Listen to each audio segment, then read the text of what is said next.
Welcome to Mindshack episode 2. Mindshack is an African podcast focusing on leadership, focusing on society issues and psychology from Africans who humbly aim to be African leaders across the continent through doing hard things. My name is Jean-Claude. I am Zimbabwean and I'm based in South Africa. I am joined by Lethabo from South Africa, and I'm joined by Christina from Kenya, and I'm joined by Athena from Mauritius. Hey, Athena, welcome to the episode. You weren't there the last time. It's nice to have you. Yeah, it's really nice to be here. So our topic for today is being woke. Definition is being an individual that is alert and aware of social justice, to have eyes open and bringing others together to see the social injustice and discrimination. So in light of that, I have a question.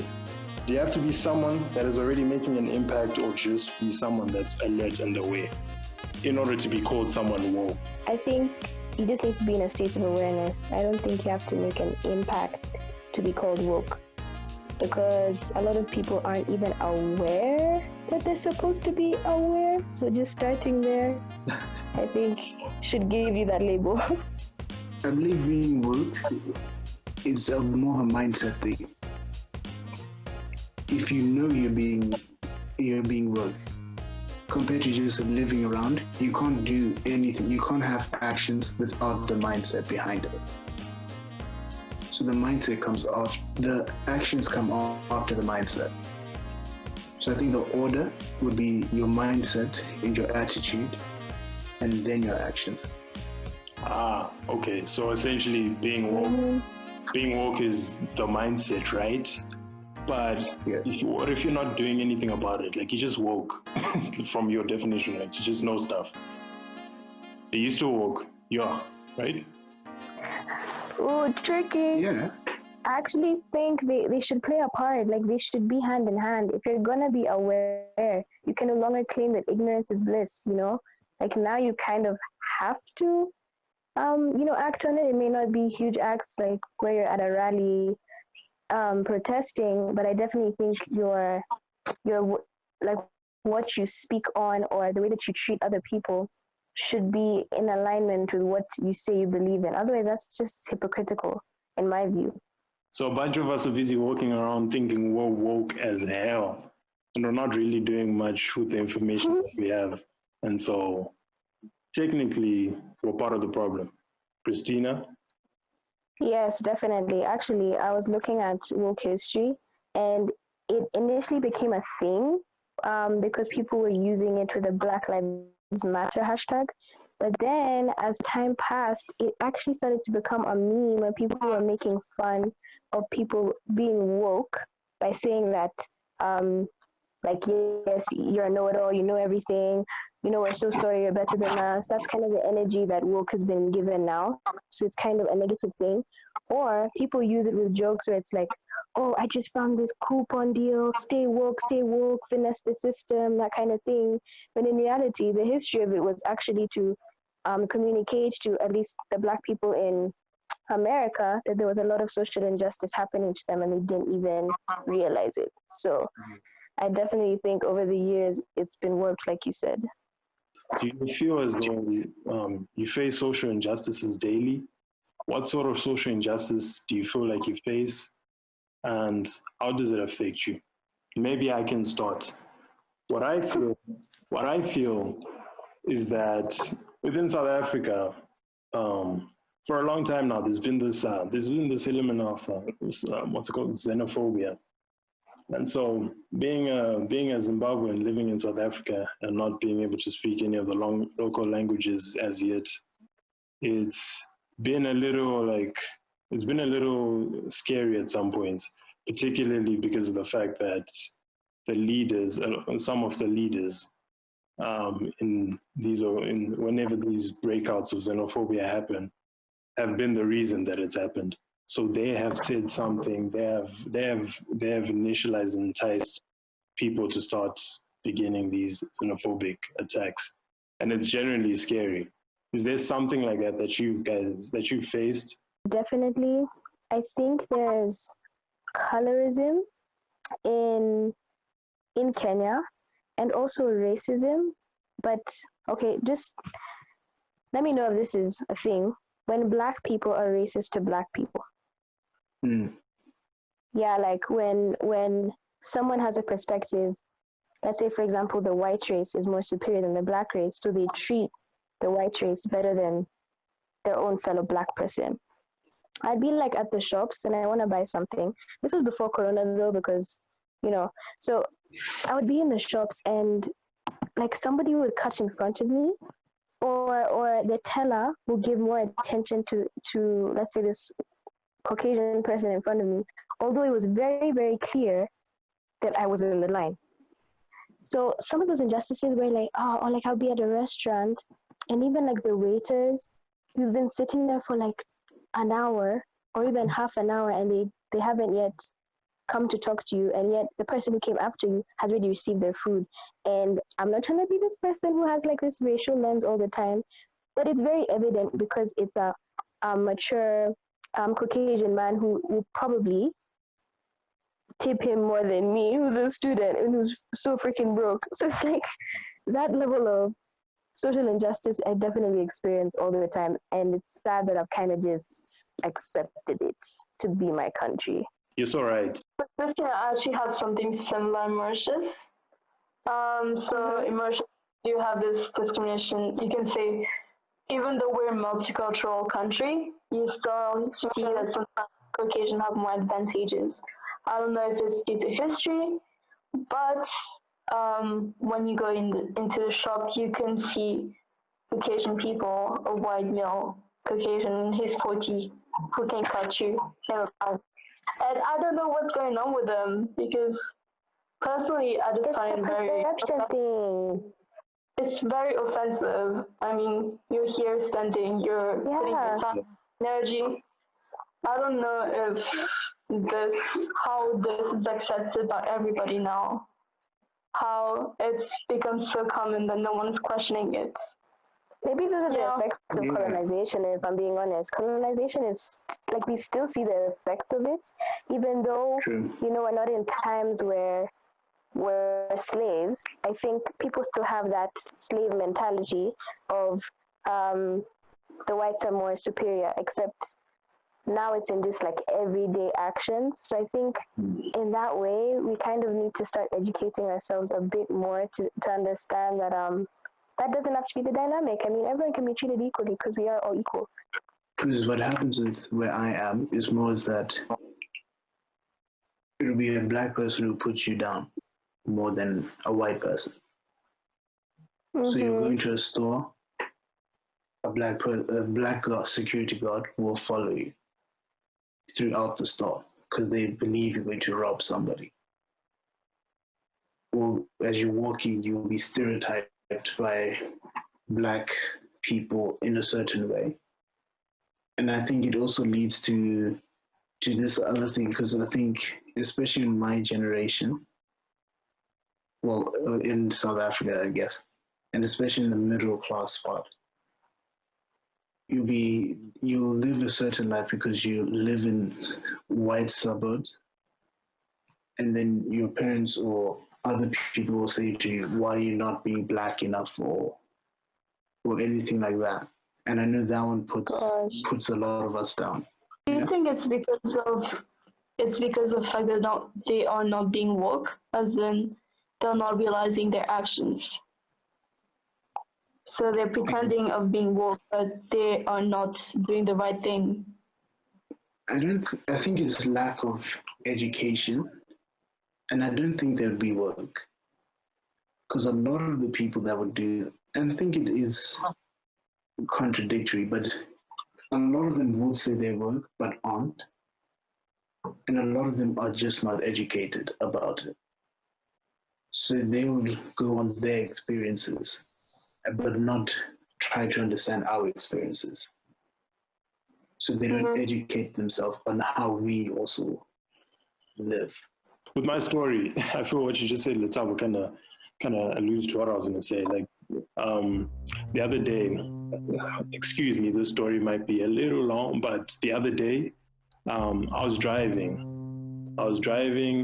and let me start by prefacing that I needed to go somewhere. We're in this pandemic, right? I needed to go somewhere. And ideally, you're supposed to move around. You're supposed to move around alone or with one other person at most within your cars, just, for obvious reasons. And I left with two other people because the two other people had places they needed to be themselves at the same time. So it was convenient that we left together. So the three of us headed off to where we needed to go. And while we're driving, the police happened to be next to us. I noticed them ahead of us, and what I didn't notice is that apparently they were just staring at us. They were staring at us. I just was driving. I didn't really notice.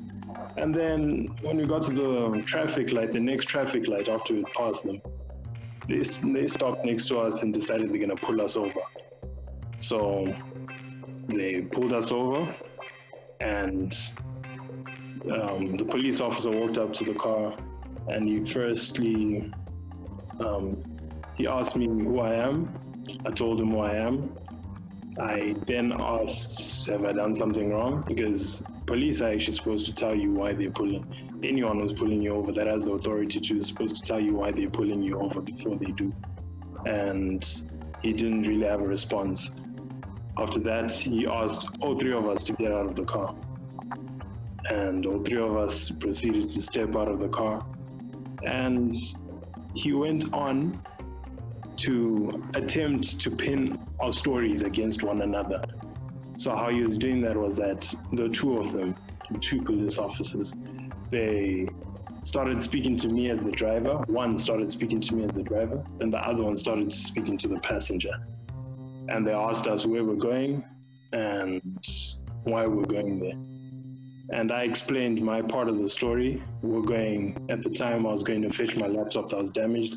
And then secondly, I was also going to the bank for my brother who was in the car. He needed to go to the bank. So my brother went and told the other guy the same story. So we get back to our circle. They kind of had pulled us apart. Get back to our circle, and the police officer who was talking to my brother is like, my brother said you're going to the bank. And then the other police officer is like, and you said you're going to fix your laptop. And then as I'm about to speak, this police officer shoves me in the shoulder. He shoves me because he feels as though I'm defending my brother's, like I'm trying to align the story. Now I'm speaking over to correct the issue. He shoves me. And the first thing I said to him is, I said two things to you. I told you that I'm going to fix my laptop and I'm going to the bank for my brother. Those are the two things that I told you. And I kept on saying that to him as he was just muttering away, don't do that, don't do that, don't do that. And eventually he stopped. He stopped muttering that, I stopped too. And then, long story short, they proceeded to search the car. They searched the entire car, the boot, everything. They searched everything. They searched us too, searched us through and through. And then the story ended with them trying to say, like, he was now saying, he asked me, why don't you drop your brother at the bank first and then go to the laptop place? Like, and I was like, logistically, that just doesn't make sense. Like, we're going a further distance to get my laptop that needs to be fixed, and then come back to the bank. If I leave them at the bank, they're going to be there for way longer than they need to be. So, yeah. Eventually, so I tell him that, and then he starts saying something like, if you think I'm crazy, just tell me I'm crazy. And then at that point, I could just tell he's like, the goal of them stopping us was literally to pin our stories against us and find some kind of enjoyment in having a reason to send us to the police station. So anyway, yeah, like in light of that, I feel like that's an example of social injustice that happens, that recently happened, at least to me. You know what freaks me out about today's world? maybe it's just the media that I've been ingesting lately, or the way that I'm so in tune with American news. But as I was hearing your story, JC, I was just thinking, at what point is this police officer going to assault him? Can you believe that's the world we're living in today? Like, we're afraid of the people who are supposed to be protecting us.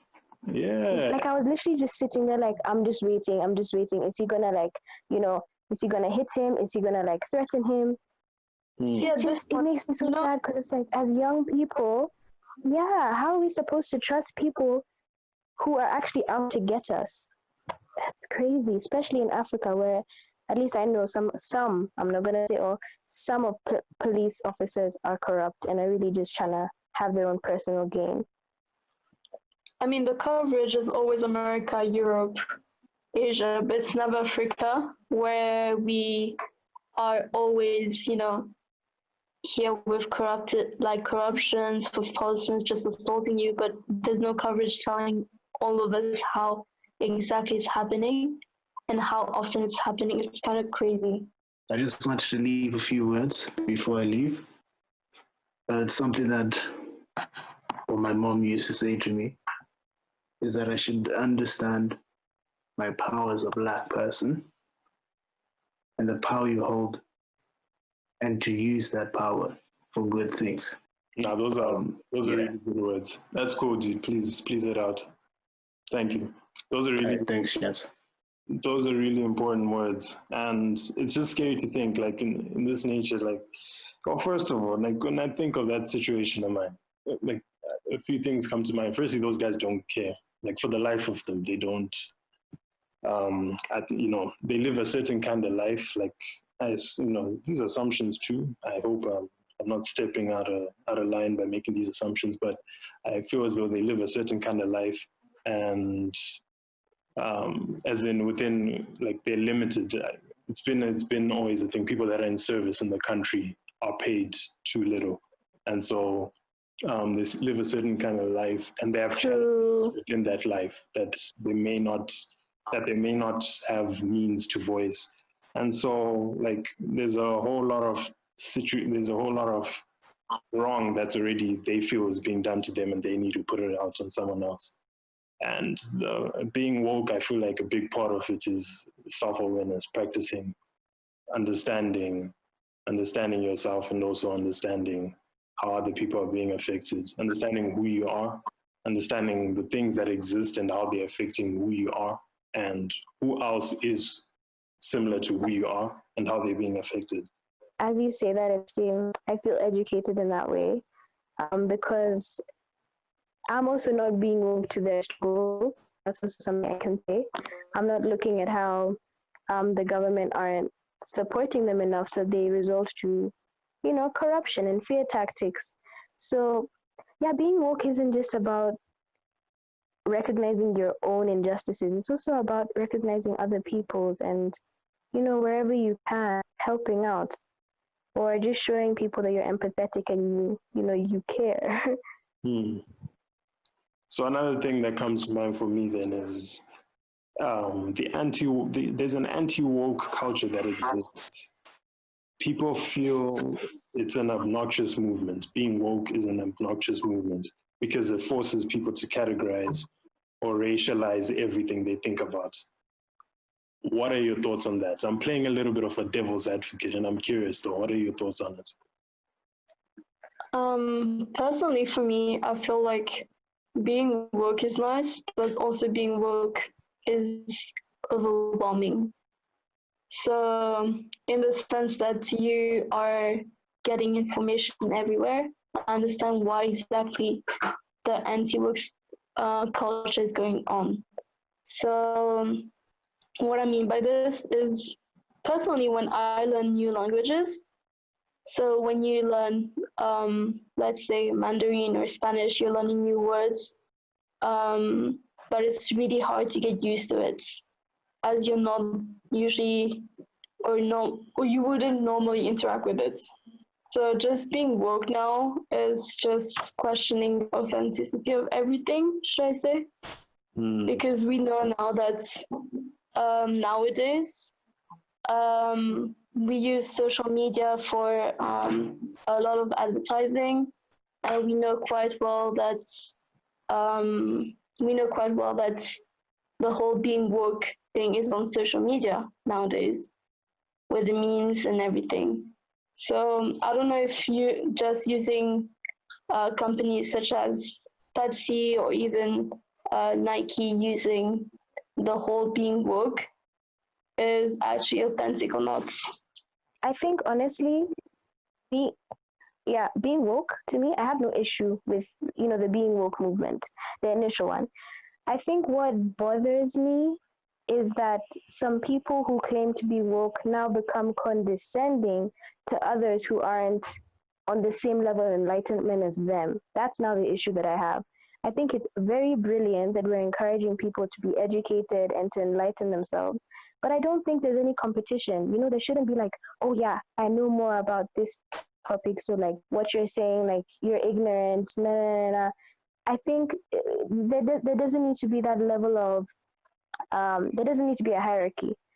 Educating people is educating people. There doesn't need to be a hierarchy. And that's the issue that I have with the being woke movement, is that sudden there's a hierarchy on how much you know, and people don't know anything, and it's just long. I think the movement is literally made to rather take us out of our boxes and allow us as people to take on challenges and express ourselves, express our talents, express our skills in a way that's interesting. Like, I've been listening to someone, I kind of don't want to share who it is. It's Kanye West. But he has a definition in the way he speaks of being woke. For him, being woke is being alert and aware of indoctrination. So things along the lines of mass media, potentially conspiracies, things of that nature. He's a bit of an extreme, controversial individual, but yeah, I like the thought, the general idea of it, because he's pushing out the idea that you need to stop yourself from being accustomed to things that are said to be normal, accustomed to practices that are said to be normal, but they're not actually normal. And that, I think, resonates with what the idea of being woke is. Their ways were made to think, and this is a group of us, and their ways were made to conduct ourselves, their policies and history that has affected us in a way that if we don't consciously realize and try to make an impact ourselves, might leave us at a back step, at a step behind for a long time. So yeah, that's part of the way I think of it. You know how you mentioned Kanye West and how people are now following him and following what he's doing. But do you think that because celebrities like him are insinuating that being woke is this, just being contradictory to everything, is what's making people stop the whole movement of being woke? Look, for me, the way I understand it is that this person is speaking from their personal experience. They're speaking of what has made them feel like there's someone that's out there doing things that are out of the status quo in a positive way and in a successful way. So when they share their message, speaking from personal experience in the way they've done things, people's misunderstanding of that is what the issue is. I feel like he's sharing a message based on what has made him, like I said, just made him who he is, brought him the success and the impact he's having on other people, positive impact. And so if it's said in a way that's like, yeah, I'm open-minded, I speak the thoughts that I have. If I'm feeling oppressed, I speak out. If someone else misunderstands that, that's on them. That's the way I take it. That's on them. They're misunderstanding it. And yeah, there's potentially a whole movement that's now being misunderstood. But this is part of the game, like part of last week's episode on feminism. Like when you speak about these things, when these movements are happening, there's a lot of contrary thoughts. There's a lot of like kicking at the ankles to try stop the movement. The movement in its true understanding and pureness, is a pure and good movement. All right, okay. Okay, so yeah, I think it's important. Like in Africa, we have a bunch of challenges. Part of the university we go to, African Leadership University, there covers some of what are global challenges, particularly, they call them global challenges, but they're particularly facing African challenges. And I think it's important for us as individuals to try seek out an understanding better what these challenges are. These challenges are, I feel as though, like the head, and the social injustices that we face on a daily fall beneath those. So if we understand part of, in a way, understanding what the root cause might be, it's going to help how we create a solution for the social injustices that we face. So in light of that, I thought it would be good to mention 6 African activists, and then ending off with how we can educate ourselves against being woke. One, so guys, feel free to just like throw in your inputs as I go. The first one is a young lady named Zuleika Patel. This is a 15-year-old South African who got a viral video of herself protesting how her high school's policies against natural hair are rubbish, basically. And she went extremely viral. And I love that. Yeah, it's interesting. This is a 15-year-old South African, like, you know, talk about like being able to have a lens and see these things. The impact that you can have even when you're young, that's impressive. Yeah, that's really well said. Wokeness has no age. It has no age. Real thing. That's a real thing. There's things you're passionate about, the things you're interested about, and you just need to, like, some people just have it. There's no age to it. Some people are just born with caring. Right? Like, yeah, caring about social injustices and what should be corrected. So secondly, there's a lady named Angeline McCoy. She is a young lady campaigning for health and well-being of women because she was nearly married at 14. So she's pushed along this hashtag called End Child Marriage, and that's what she's devoted her life to. Isn't that insane? Are you saying at 14 she was gonna get married and start have a whole different life? Yeah, this is like, in Africa, we've faced too many cultural and tribalistic, ritualistic type thoughts, which are socially wrong too. And so, yeah, still to this day, people... But question. I'm going to be the devil's advocate. Listen, I'm not saying I support it at all. Even I'm against child marriages. But social injustices, to whose standard? Am I going to be that person? Yes, I am. Are we going to actually take the time to understand why these things are the way they are traditionally? I definitely think they shouldn't be applied to today's world because, you know, we live in a modern society. But I also don't think people should demonize people until we understand why. But yes, please, God forbid any child marriages. Like, you don't even know until you want to pick your subjects. You already have a husband. Oh my days. Your thought there is quite right, because it's it's a little too crazy to just be a thing that they do. There must be some good reasons behind what they do in the decisions. I hope so. People are 14. Did I say good reasons? Yeah, I hope so too. Reasons. Well, I'm just happy that she can be an advocate for, you know, women's rights. Yes. And, you know, the attitudes of some parents, if it's not for good reasons. And then here's another one. There's a Nigerian lady. Her name's Elizabeth Williams. She is a sexual health and rights advocate. She basically she's 23 years old, and she's taking upon herself to take on sexual health and rights advocates. By the way, there are actually 2 more other people here, but everyone I've shared right now is between the age of 21 and 15 years old. Well, I just think that this is very impressive. They are definitely change makers.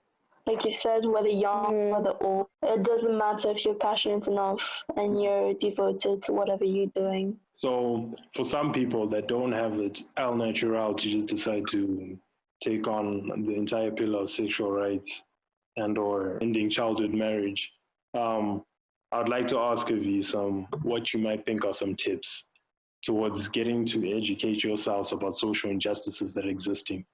Christina, let me start with you. Do you have any tips that you can think of off the back of your mind that could help people educate themselves? First of all, understand the situation. So ask questions. It's okay if you sound like a bimbo. It's okay if you sound super dumb. You'd rather sound dumb for a minute than be educated the next than to stay dumb. Like, that's real foolishness. So ask questions, because I feel like a lot of the information is there. We live in a time of knowledge, with the internet. So just asking questions and first of all, even just asking yourself, what feels wrong about the situations that I experience? You never know. It could actually be rooted in some type of racism, I don't know, sexism. So it's like just saying, actually, that's not okay, and it should not stay. It shouldn't stay in that way. Let me do something about it. Because like even in terms of the girls you just mentioned, like the girl, I forgot her name, sorry, but the one I was talking about, natural hair. Just that mentality of it's wrong, so let's do something about it is enough for now, because I think young people don't realize that just by saying that helps create attention on the issue. Attention is a huge thing. Like, attention helps change perspectives. So if you bring light to an issue, then now change can be made, and other influential figures can now start to, create that change that you're looking for. But for us, it's just like, yeah, that's not right. Let's do something about it. And ask the right questions. I think that's my advice. Athena? I think it's really important to also stay connected.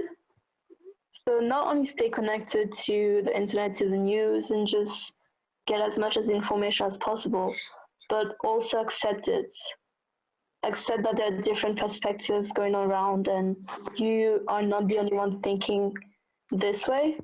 So don't be afraid to voice out your opinions also. I think that's the main one for me. Okay, so what I'm hearing here is 4 main points. Firstly is that we need to read. And we need to read and continue to read, plus read. Don't forget to read until you sleep. Yeah. Read the next day. Pretty much. And then secondly, and Athena?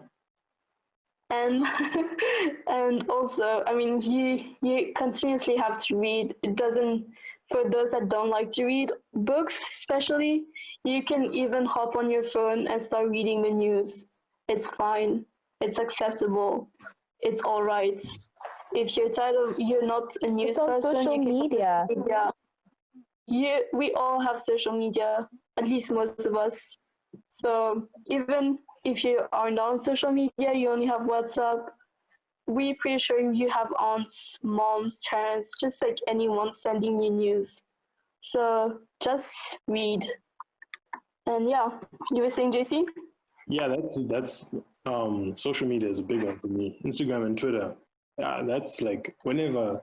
So I take these, I don't know why sabbaticals coming into my mind.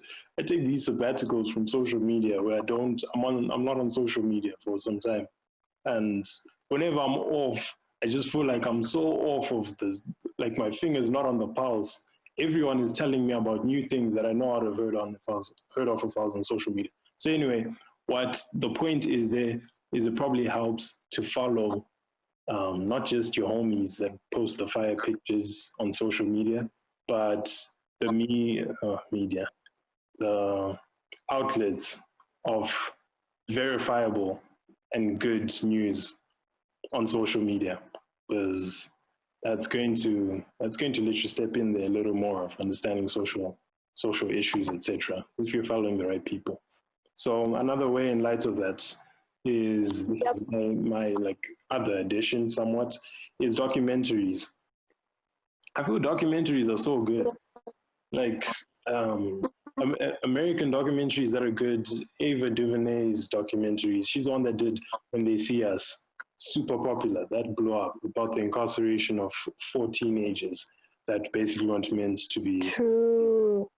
And that's just an example of some social issues that was done. Ava DuVernay, honestly, she's not African, but the stuff she does is brilliant.